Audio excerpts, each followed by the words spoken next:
but I need them to get a little bit tougher.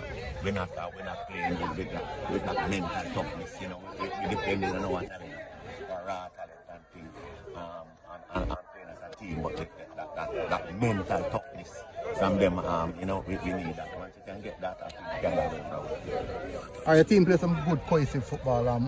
Overall, what is your assessment of the game today? As I say, we play well. We show our quality. But the referee is unfortunate to see the free kick. You know, and it played out in Mona hands. But definitely, I must say thumbs up to my we really play well. You know, we just want to take a little bit more mental toughness going forward. And once you can do that and get that from them, I think you can go far. I think games like these can actually, even though that's the game, and maybe the loss would have built that mental toughness. Yeah, I think so.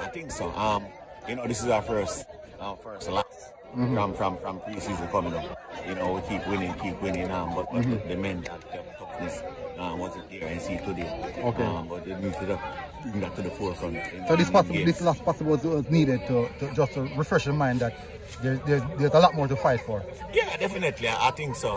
But as I said, the referee decided the game. You know, we're just unfortunate. We play well. When you look at how we come back in the game and go one out. But you know, I didn't want to say, but the referee make some serious blunder today. Some serious blunder. You know, we are human, and that will happen. But you have to assist them. Yeah. You know, they're supposed to help, and that is important. But you're not getting a team from the officials, and that's something. All right, coach, and well done, yeah. Yeah.